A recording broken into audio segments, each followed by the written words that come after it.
Good morning, Year 6. It's Mr. Forrester again, and today's assembly is all about creativity and how we can use our creativity in everyday life.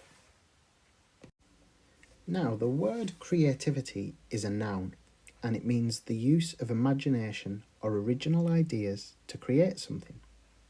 It also means inventiveness. So if you think of the word invent, that means to make something new, using our imagination to come up with original ideas. I suppose a good question to ask is, where does our creativity come from? Does it come solely from our mind? Does it come from our talents and skills? Or does it come from our experiences? Or is it a mixture of all of those things together? And creativity is when we put all of our knowledge and our talents and experiences together, we come up with something really amazing. We're going to explore that in today's assembly. Now, Christians believe that God created the world and he made us in his image. In the beginning, God created the heavens and the earth. That line's taken from Genesis. And in a sense, all Christians believe that creativity is a God-given gift. It's something that was given to us by God and that we all exercise in our everyday lives. Just as he was the ultimate creative creator, creating the heavens and the earth, creating everything we see around us, God gave us a piece of that creativity in our everyday lives. Now, as children, you could argue that we're at our most creative because children ask why. They challenge established ways of doing things. They experiment, they play, as they learn, they find new ways of doing things that are established. And a real key to creativity is playing and experimenting and not being afraid to get things wrong.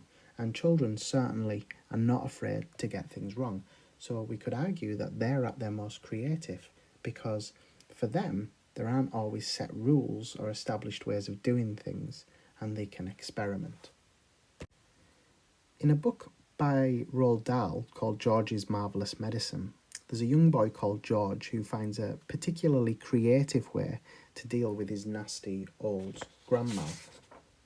And what I'd like to do is read for you an extract from George's Marvellous Medicine, where he decides he's going to make a potion to deal with Grandma.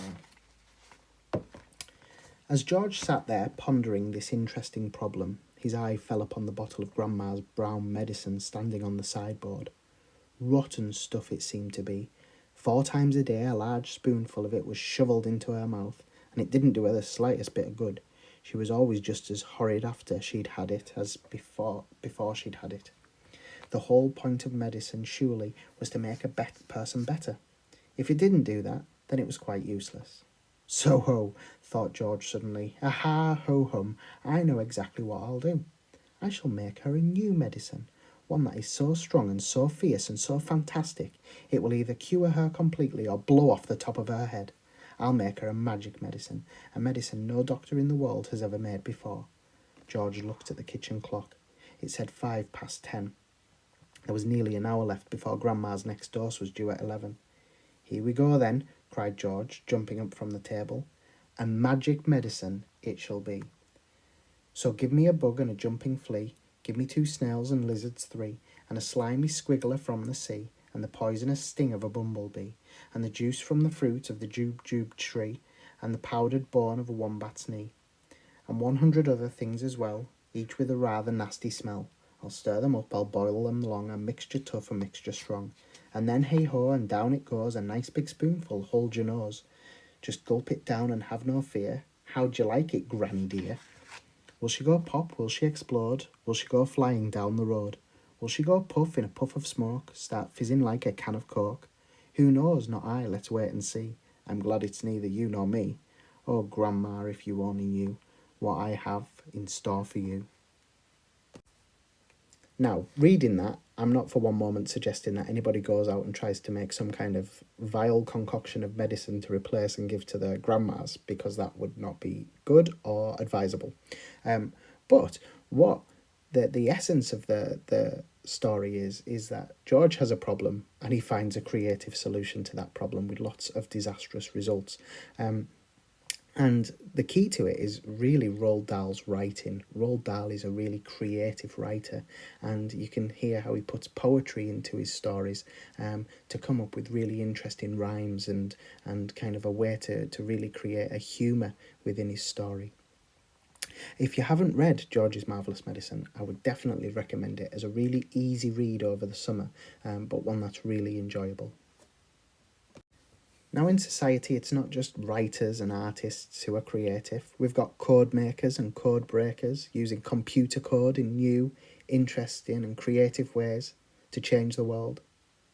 We have artists, designers, sculptors and architects all making our living environment a pretty, beautiful place to live.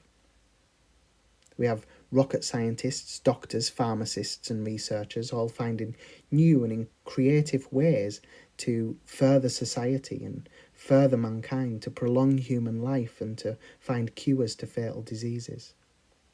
We have composers, musicians and conductors who make the world sound that little bit better, who give us great pleasure in listening and hearing wonderful new tunes and songs. We've got athletes and sportsmen and sportswomen, free runners, people who use sport and their bodies in athletic ways to entertain us and to find new ways of pushing the body to the limits. There are poets and writers and journalists and critics all using the written word in a creative and engaging way, just as Roald Dahl did in George's Marvellous Medicine. But they make our lives so much richer for their creativity. I'm just going to show you a video. It lasts about 4 minutes, and it's about a group of men who come together to create music in a really interesting and engaging way, and they really think outside of the box. So I want you to think about their creativity and how they've channeled that creativity in a new and interesting way.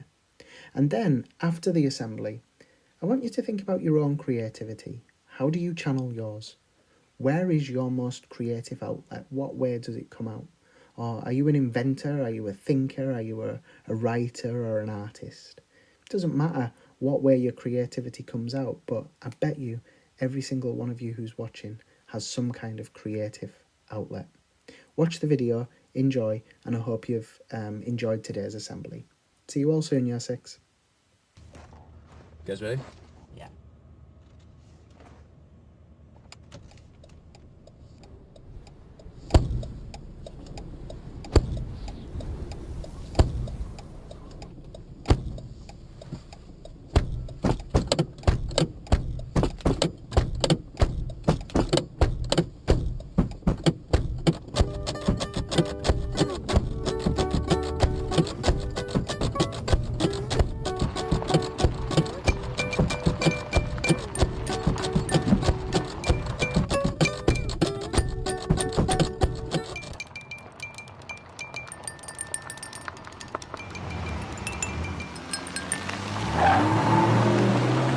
I've been waiting for months, waiting for years, waiting for you to change.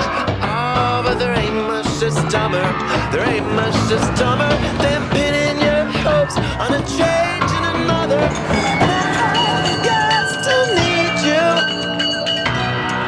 What good's that gonna do? Needing is one thing, and getting's another.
forget. Ah, but it don't get much dumber. It don't get much dumber than trying to forget a girl when you love her. And yeah, still need you. But what good's that gonna do? Needing this one thing.